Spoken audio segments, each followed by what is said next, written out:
E como que foi na criação do Massacration? Teve uma reação negativa, né? De algumas bandas, do pessoal do metal ou não? Teve. O Teve. pessoal não entendeu direito a Não, proposta? eles entenderam perfeitamente a É? proposta. Então qual foi o problema? O problema, Você não tava concorrendo com eles. não até o momento que a Deck Disc chamou a gente pra gravar um disco. Ah, tá. Então, quando a gente começou com o Massacration em 2002, todo mundo achava engraçado. É. Ah, puta, os caras Pessoal estão do Hermes tirando Renato, sarro, era, não sei o quê. E aí, cara, um dia a gente foi fazer uma participação no aniversário do João Gordo. O João Gordo tava fazendo aniversário e ele quis chamar o Massacration, porque ele viu na MTV e ele adorou. Ele, cara, queria chamar vocês pra tocar na minha festa de aniversário. Aí a gente chamou um baterista e a gente fez o show. O Igor Cavaleira, baterista do Sepultura na época, tava nesse evento do João Gordo. Ele viu o Massacration, ele pirou. Ele falou, cara, eu quero fazer um convite pra vocês. Eu gostaria que vocês fizessem todos os shows da abertura do Sepultura no Brasil, da turnê brasileira, mas com uma condição. Eu quero ser o baterista. Caralho! Bicho, o primeiro baterista do Massacration foi o Igor Cavaleira. Cara, isso foi um absurdo. Que absurdo. Ele ia antes da banda, do Sepultura, ele colocava, passava o som, tudo.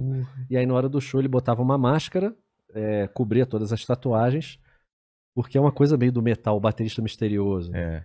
E a gente não entregava a identidade. E a gente fez, cara, todos os shows da turnê de abertura do Sepultura com o Igor na bateria. Que foda, cara. Isso foi sensacional, cara. Isso foi um absurdo. E aí... O fato de vocês abrirem o show já gerou algum tipo de coisa? Ou ainda estavam levando Não, na... a gente não ouvia nada, assim. Tá. Apesar de que sempre nos shows eu via, sempre tinha um ou dois no show assim, Fica o show... com cara de bunda, aqueles headbanger radical assim. E puta, eu achava engraçado. A gente é humorista, né? Puta, eu achava engraçado pra caralho. Aí a gente fez um show no Abril pro Rock, um festival gigantesco no Nordeste. E depois desse show foi um absurdo, cara. Quando acabou esse show, o pessoal da DEC, o João Augusto da DEC, presidente da DEC, chegou, cara, vocês precisam gravar um disco. Olha o que vocês fizeram. E aí a gente gravou o primeiro disco do Massacration. Olha o que vocês fizeram, por quê? Porque foi um puta resultado legal. Foi um absurdo. Ah, tá. Foi um absurdo. E aí a gente gravou o disco. Quando a gente gravou o disco, aí começou a pipocar. Aquela velha frase, cara. Ah, esses caras aí estão de palhaçada, estão tirando espaço de bandas sérias. Pô. Que estão batalhando há anos e anos e anos. Puta papo furado, né, cara? Porque, assim, o Massacration era uma ideia original que ninguém nunca tinha feito no Brasil. Que era você unir heavy metal com humor. O Mamonas tinha feito isso com algumas músicas, né? Mas era uma coisa mais generalizada, em português e tudo. O Massacration fazia uma sátira especificamente ao heavy metal mesmo, sabe?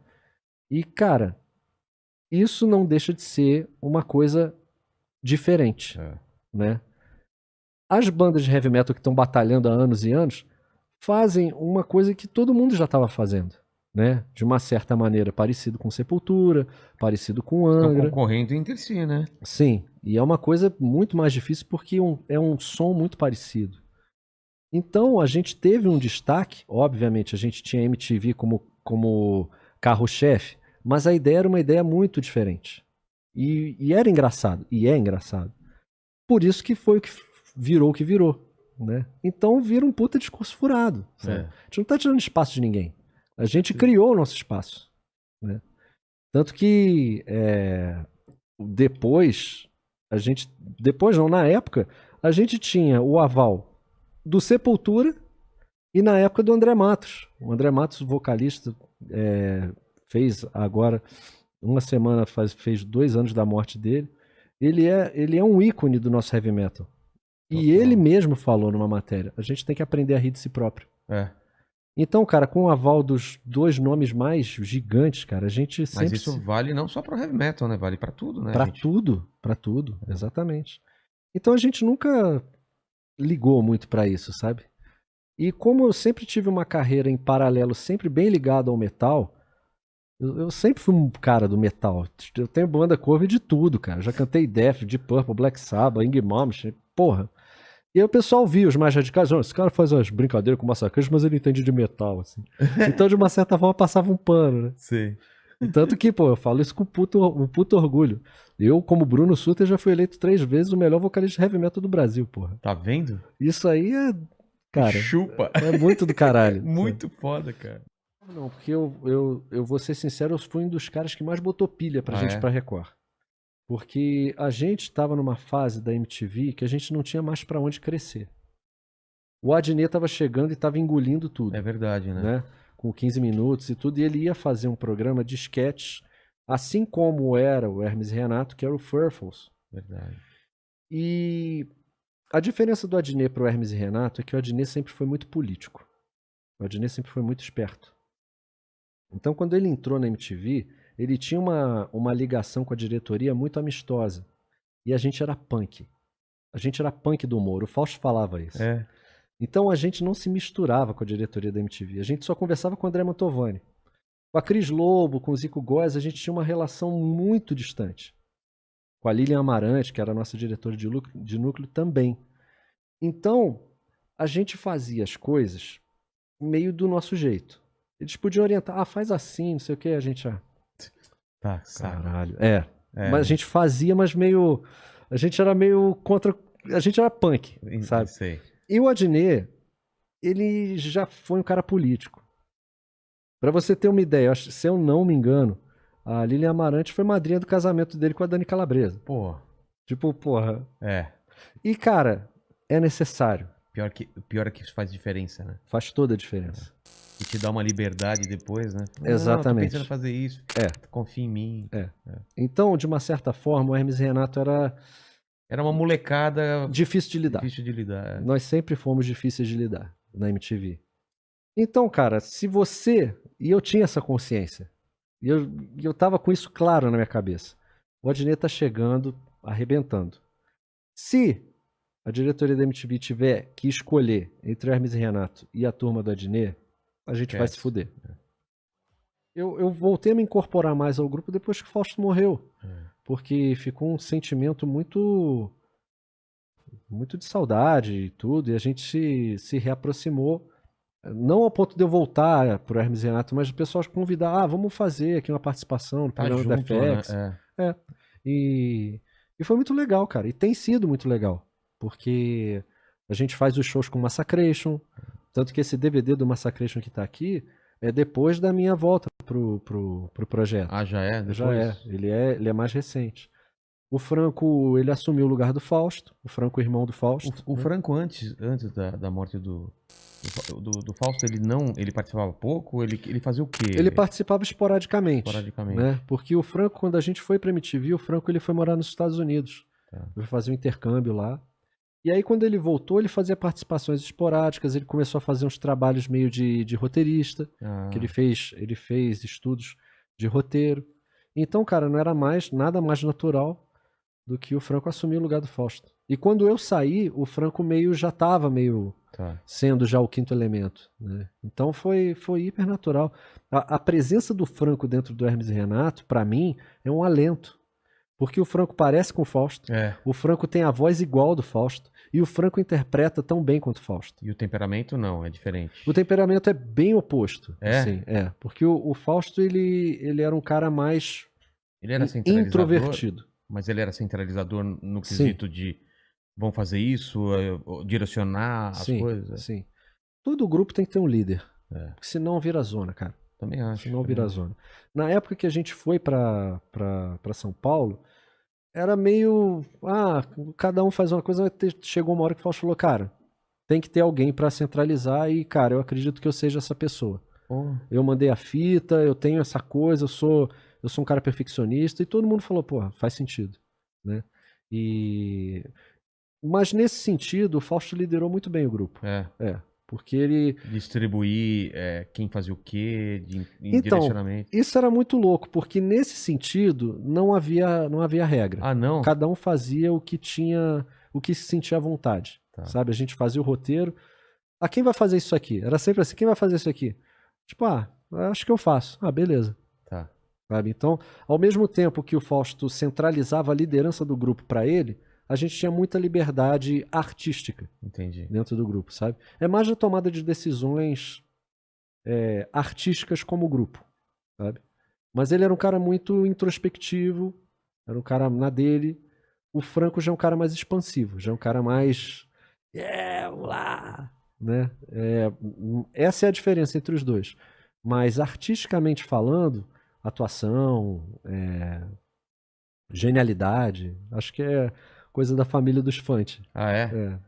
E esse fato de ser introspectivo, ele dificultou também de vocês perceberem qualquer coisa que pudesse estar acontecendo por ele? Ou vocês percebiam uma certa tristeza, alguma coisa Não. que tava errada, assim, Nem um pouco. ou faltando na vida dele? Nem Ele um não pouco. falava, ele não tinha essa abertura de falar o que ele estava sentindo? Não. Não? Não. A gente tanto não percebia que o Fausto tinha depressão crônica que eu realmente achava que o Fausto ele era um cara que não ia com a minha cara. É mesmo? Porque a gente tretava muito, né? Porque eu sou um cara muito do sim, ele era muito do calma, Tá. sabe? E às vezes eu achava que era meio pessoal, sabe? Mas não, sabe? Não tinha nada a ver. Era assim como rolava essas tretas comigo, rolava com o Filipinho, rolava com o Marco tá. Antônio, rolava com o Adriano, sabe? Com todos. Mas eu acabava achando que eu tinha meio mania de perseguição, sabe? Eu achava que era meio comigo, assim. E todo mundo achava, o Fausto hoje tá mal-humorado. A gente nunca imaginou que era depressão. A gente achava que era mau humor, sabe? Então, o que tornou, assim, principalmente pro Franco, um puta alerta que ele levantou a bandeira depois da morte do Fausto de como a gente deve tomar cuidado com a depressão e perceber essa condição para que a gente possa auxiliar a pessoa a buscar ajuda. Eu fico muito preocupado com isso, porque com a pandemia, cara, a gente perdeu, acho que dois eu sei que perdeu, acho que 3 comediantes, assim, se suicidaram durante a pandemia, depressão, e a gente não percebeu. E um amigo muito próximo meu também, cara, teve depressão, tentou se matar. E eu fiquei pensando, como a gente consegue perceber isso? Porque não dava pra perceber. Hoje tudo bem, a gente conversa sempre, estamos trocando ideia e tal, mas antes ele botar isso pra gente, né, de se tornar público, a gente não conseguia perceber nenhum sinal. É muito complicado, né? Isso fica alerta pra todo mundo de você tentar achar algum sinal, não sei se é introspecção, eu não sei, porque é uma pessoa alegre, entendeu? Ele, no caso desse meu amigo, ele até veio, eu não tenho nenhum problema em falar, o Di, né, que a gente conhece, porque ele veio falar, teve um programa só sobre comediante e depressão, que é uma coisa que é uma coisa que o pessoal não entende, mas tá muito associado ao comediante que acaba achando uma válvula de escape e não necessariamente ele tá bem, ele tem problemas pra resolver. Exatamente, Né? cara. Eu não sei o que acontece com a gente, que a gente tá mais propenso a isso mesmo, né? Quando Você já pensou sobre isso? Já pensei O muito. que você acha que é? É porque quando a gente se coloca na mídia e na sociedade como uma pessoa que leva a alegria para as pessoas, quando que você vai imaginar que essa pessoa vai ser um veículo suicida? Né? Isso é muito comum. Tem no YouTube o documentário do Hermes e Renato, que é narrado pelo Fausto, ele que faz a orientação de todo o documentário. E a primeira coisa que ele fala já dá o tom do negócio. Ele fala, eu sou uma contradição, porque eu sempre fui um cara muito introspectivo, muito na minha, e quando liga a câmera, eu me transformo. E isso é uma válvula de escape, sim, né? E tanto que o Fausto, cara, quando ele atuava, ele era genial. Exatamente. E você nunca iria imaginar que... Então, é uma coisa que, primeiro, não acredito que não seja a gente que deva orientar. A pessoa tem que ter a consciência de que ela precisa de ajuda. Exatamente, né? E não tem não quem empurrar vá... não empurrar com a barriga e falar, né, normal, né? Tentar. Isso é uma coisa que pra gente, cara, ficou essa lição muito extrema, sabe? Mas a gente tinha... Cara, a gente cresceu junto, a gente tinha 20 anos, a gente nunca imaginou. A gente nunca imagina que uma pessoa muito próxima a gente vai se matar. Sabe? A gente nunca imagina, sabe? A gente só começa a perceber a gravidade disso quando acontece do teu lado. É igual o caso do Covid. Eu perdi o meu melhor amigo era o Rodrigo Rodrigues, cara. Caramba. que era apresentador da Sport TV. E, cara, ele morreu em 2 dias de Covid. E antes disso, a gente ficava fazendo piada. Caramba, Sabe? 2 Tipo, dias. o cara, não sei o que, esse negócio de Covid, hahaha, sabe? Depois que o Rodrigo morreu, eu comecei a ficar panicado. Sabe? Tipo, realmente, o negócio tá do nosso lado. Foi logo no começo que ele morreu? Eu não tô lembrando. Ele vai fazer 1 ano da morte dele. Vai fazer 1 ano, Foi no comecinho. E ele tava mandando, cara, no WhatsApp do nosso grupo. A gente tinha uma banda juntos, os Soundtrackers. Ele falou, cara, tô gabaritando a porra toda aqui, cara. Perdi o paladar, não sei o que. A gente ficava... Caramba. Você acompanhou os sintomas? Sim. E, cara, eu fiquei arriado, cara. Assim como foi o caso do Fausto, sabe? A gente começa a ficar um pouco mais cascorado. E ver a morte de perto, assim, é foda tu ficar velho, cara. Tu começa a perder amigos, assim, muito próximos. E ver que, cara, a morte, ela é uma realidade. É uma realidade e a vida, ela passa muito rápido, né? Passa, cara. Tô fazendo 42 anos hoje, porra. Eu fugi do berço, porra, tinha 3 anos, parece que foi ontem, eu lembro dessa merda. Exatamente, cara. É muito foda, cara. O que eu não entendo em relação a essa parte de direitos autorais e tal, como vocês faziam o Telaclass, vocês podiam fazer aquela zona toda com os filmes e não dava nada? É, porque a gente conseguiu uma liberação com a editora dos filmes. A gente pegou uma editora de um catálogo inteiro de filme B. Sim. E aí com eles, a gente pegou a liberação. Então eles chegavam, ó, nosso catálogo é X. A gente escolheu o filme pela capa. Então, mas vocês falavam, a gente vai zoar o filme, vai colocar uma dublagem que não tem nada a ver, os caras, ok? Sim.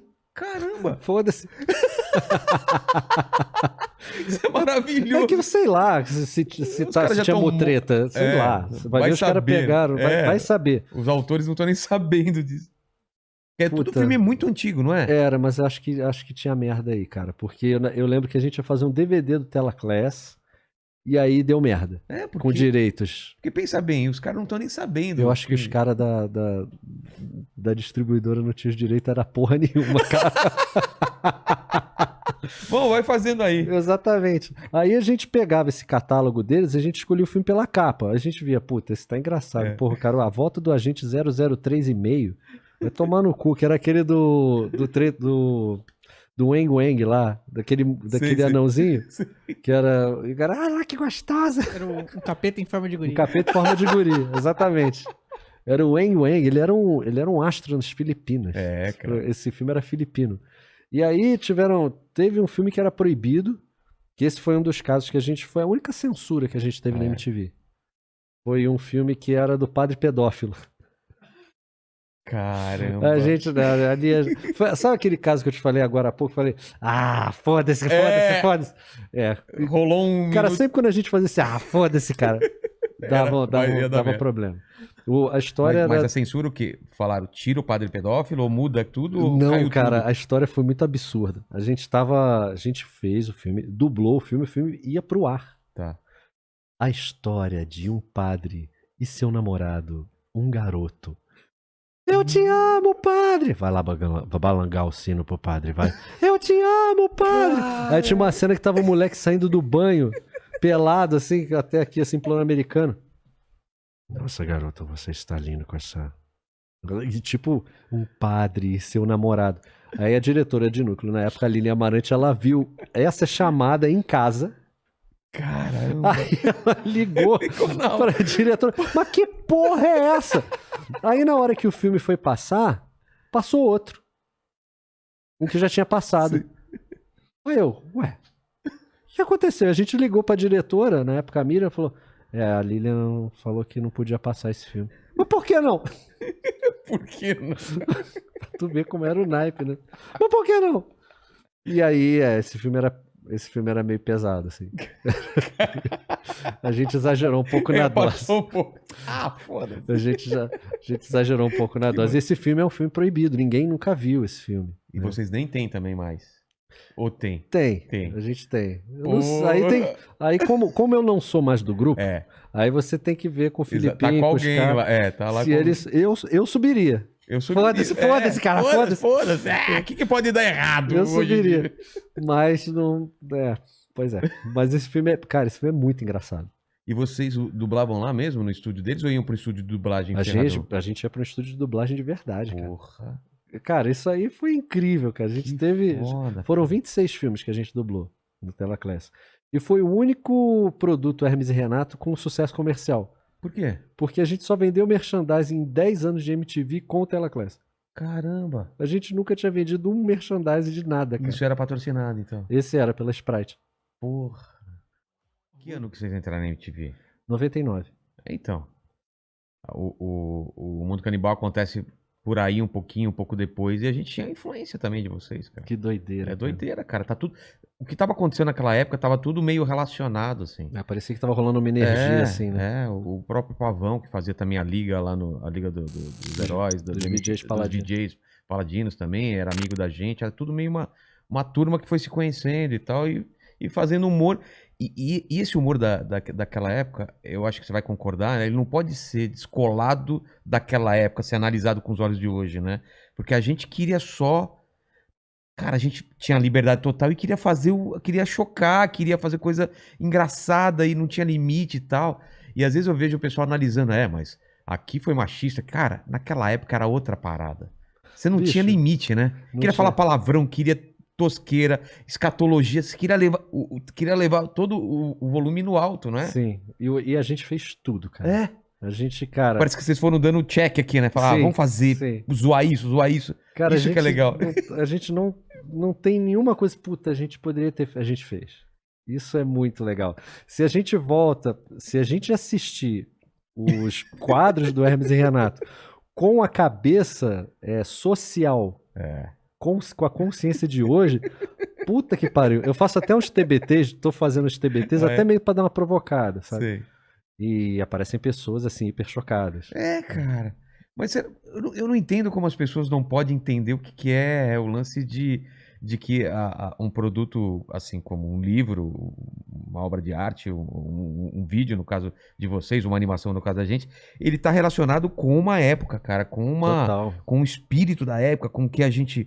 E aquela época a gente queria muito fazer muita coisa, né? Sim. Porque não tinha liberdade. A gente não tinha como entrar numa Globo, não tinha como publicar uma revista. Então, cara, se alguém dava uma chance, vamos fazer essa porra e ficava testando os limites, né? Sim. Não é? Vocês chegaram a ter um limite, bater na parede e falar, aqui vocês exageraram um pouco, ou não? A MTV era um lugar incrível, era como se fosse uma faculdade, assim, experimental. Era um vale do silício criativo para qualquer coisa.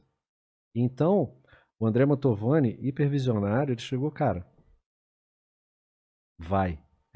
Faz o que quiseres, pois é tipo a sociedade alternativa, sabe? Então, o nosso limite era o nosso bom senso. Tá. Né? Então, tipo, a gente mesmo pensava, não, putz, é demais. Não. Vocês... Tipo, será? Se vocês pensavam que era demais, devia ser uma coisa muito absurda. Às vezes que a gente chegava, tipo, puta, será? Aí a gente falava, foda-se, cara, foda-se. Aí tiveram algumas situações que a gente ficou meio assim, tipo, putz.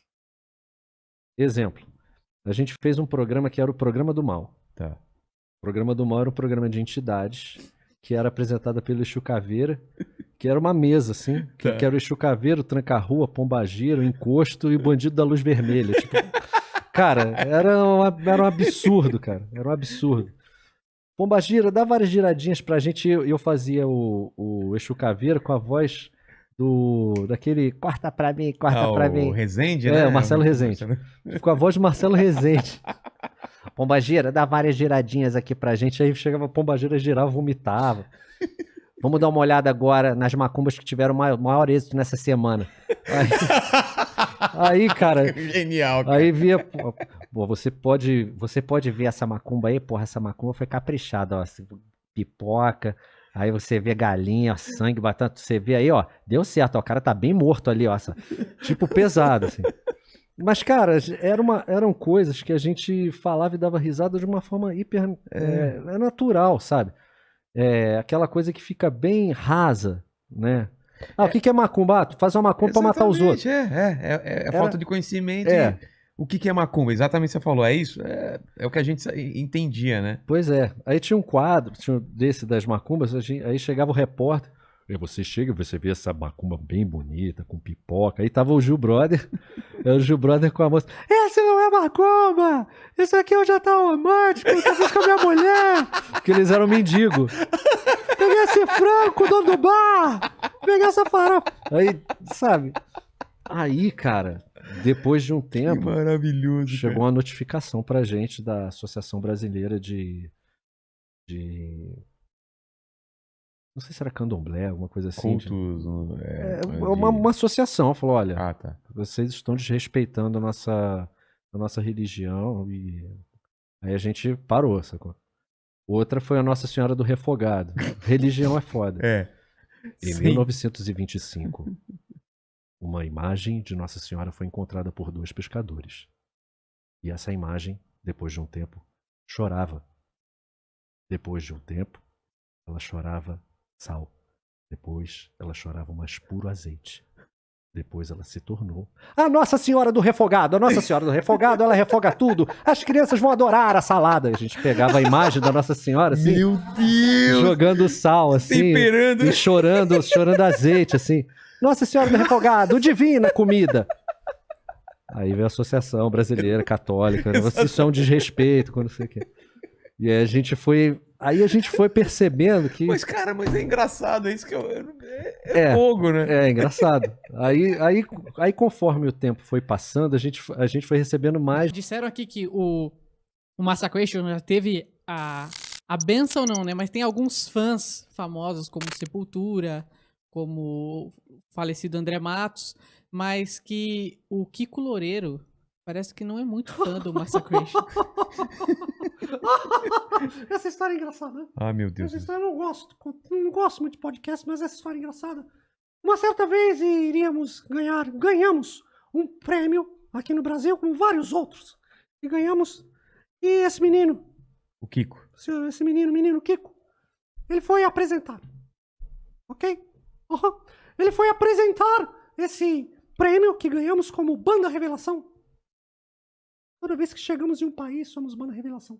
E parece que ele ficou um pouco enciumado e ele disse, tanta banda boa por aí, mas quem ganhou foi o Massacration. Mal sabia o menino Kiko que estávamos atrás do palco porque estávamos vindo de um show do Japão, chegamos atrasados. Deu de cara com a gente. E aí? E aí ele levou um mega susto. Não é todo dia que você se depara com deuses do metal. Então saiu muito sem jeito, cabisbaixo. E infelizmente tive que revelar a verdade para todos os que se encontravam em tal recinto. A verdade, meus queridos amigos, é que Kiko Loureiro, há muitos anos atrás, fez um teste para o Massacration. E não passou. E não passou! Vem daí, então, a revolta e a inveja. Pois é. Tudo foi explicado, então, agora. Infelizmente, eu não gosto de citar essas histórias. Cara, eu não sabia disso. Sabia disso, Mandíbula? Tem na internet. Tem internet? Mas eu não sabia. Tem na internet. Você Que coloca lá, Kiko Loureiro, Massa, vai aparecer. Olha, não gosto dessa coisa de podcast. Eu acho isso uma palhaçada. Pra mim, programa bom é o Jô Soares, viu? Agora fazer o quê? Agora a realidade é essa porcaria aí mesmo? Só tem podcast hoje em dia. Você faz um negócio na garagem da sua casa e eu tenho que sair lá da terra do metal pra vir em qualquer canto. Antigamente era na Rádio Globo, na Rede Globo. Última vez eu fui lá no programa do Pedro Bial. Fui lá cantar. Mas agora a gente tem que vir em porões. Em... Fazer o quê? São coisas aí da mídia. É como se você estivesse voltando no começo da carreira, coisa de garagem e tal. Eu já comecei Já no começou topo. no topo? A gente ainda tá no começo aqui ainda. Mas fica à vontade. Percebe-se. Vamos para as últimas perguntas, por favor, que eu não quero tomar muito tempo. Já passou bem do dinheiro que vocês vão pagar. O taxímetro já tá rodando aqui no Bandeira 2. No caso, a gente não vai pagar nada, não. Né? Não foi combinado nada com a gente. O Bruno não passou cachê nem nada. Aí a gente achou que era gratuito. Em troca da divulgação dos seus... Não! Vocês vão pra puta que pariu. Não. Detonator. Detonator. Meus advogados, escuta aqui. Os meus advogados vão pra cima do seu programa. Primeiro que não é o programa do Dr. Drauzio Varela. Não é. Já fui enganado. Agora não vão... Adeus. passar bem.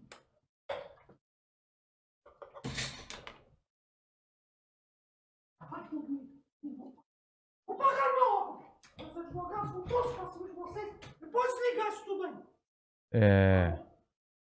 Acho que a gente Ficamos numa saia justa. acho que tem que encerrar a live agora, né? Obrigado todo mundo. Recados finais, pequeno mandíbula. E desculpa Detonator. Desculpa, Detonator. A gente... Senhor Doutor Detonator. Então dá like nesse vídeo agora. Se inscreve no canal. Pessoal, pelo amor de Deus, se inscreve no canal. Se inscreve no nosso canal oficial de corte. Segue a gente no Insta. No... Que sem... Eu também. O Bruno não vai voltar também, né?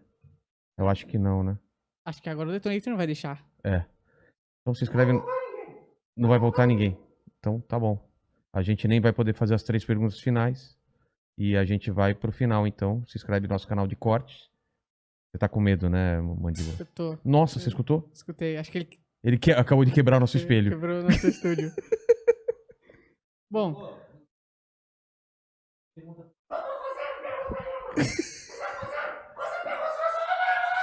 Meu Deus, eles estão...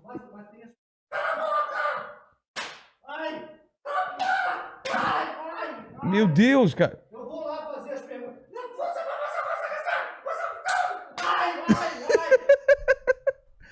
Tá pegando no microfone a discussão aí? Eu acho que sim, mas acho que o Detonator bateu no Bruno Suter lá. Tá bom.